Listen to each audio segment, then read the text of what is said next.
Good morning, everyone.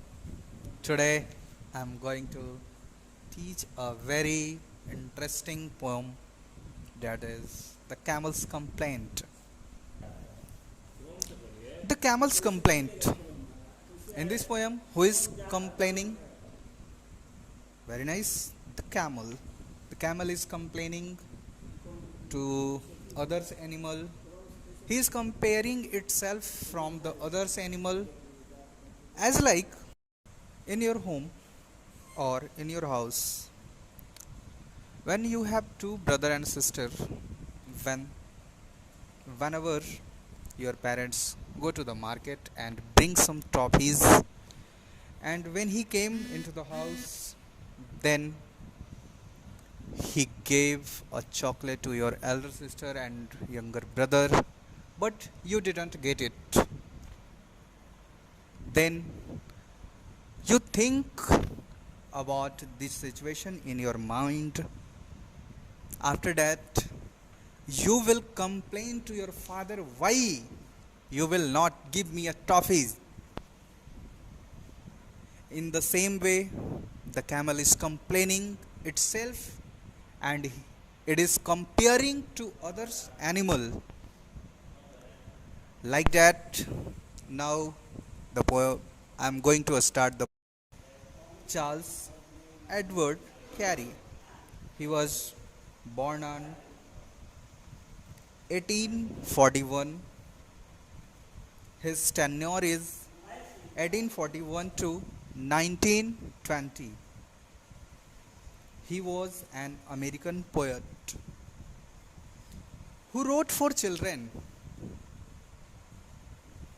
This poet writes various types of poems for the children. He loves the children and he likes the children. He understands the problems of the children and enjoyment of the children. After that, he wrote many poems towards the children. He was a wealthy businessman. In this sense, Charles Edward Carey was wealthy businessman. He has sufficient money, and he was a merchant and he was a businessman and a stockbroker in New York. He was a stockbroker in New York, and his famous book is Robinson Crusoe story, and second one is The Complaint of the Camel. The canary birds feed on sugar and seed, parrot have crackers to crunch, and as for the puddles, they tell me the noodles have chickens and cream for their lunch. But there is never a question about my digestion. Anything does for me.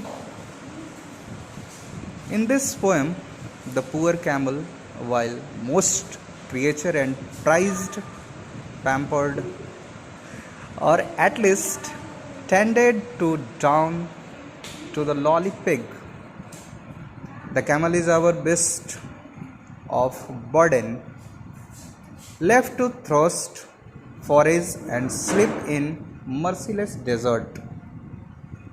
In this poem is the perfect example of saying grass is greener on the other side. The camel is complaining and comparing itself from the other animal. Other animal is prized with his master, but other animals have grazed many types of foods, but no one thinks about the digestion of the camel. In the first stanza, the camel compares itself with canary birds. What is the canary birds? Canary birds are the small singing birds. These are small singing birds. They looks in yellow color, parrots and poodles. Poodle means thin poodles. What do you mean by poodles? Poodles means a kind of a dog, but and to what all is given to them for eating. And it says, because it can digest anything, no particular diet is followed for him. In the second stanza, cats, you are aware, can repose in a chair. Chickens can roost upon rails. Puppies are able to sleep in a stable, and oysters can slumber in pails. But no one supposes a poor camel does any place does for me. In the second stanza, the poet Charles Edward Carey explains about it complains about its sleeping places. Sleeping places, it compares itself with cats. The camel is comparing itself from the cats, chickens, puppies and oysters. He is comparing his sleeping place. He is telling about all the cats, chickens, puppies and oyster have a particular place to sleep, but for camel or itself there is no place, there is no fixed place for camel to sleep. Now the third stanza, lambs are enclosed where it's never exposed. Coops are constructed for hens. Kittens are treated to houses well heated, and pigs are protected by pens. But a camel comes handy where it is sandy, anywhere does for me. In the third stanza, the poet Edward Carey tells about its complaint about its dwelling place. It compares itself with lambs, coops, kittens and pig, all of which have a particular place to live, but it has only sands as a dwelling place. Now I am going to read fourth stanza. People would laugh if you rode a giraffe or mounted the back of an ox. It's nobody habit to ride on a rabbit or try to bestraddle a fox. But as for a camel, he is ridden by families. Any load does for me. In the fourth stanza, the poet Charles Edward Carey, it complains about how people use it as beast of burden. Any amount of weight can be heaped on his back of any number of people can ride on it, but no one rides on giraffe, ox, rabbit or fox.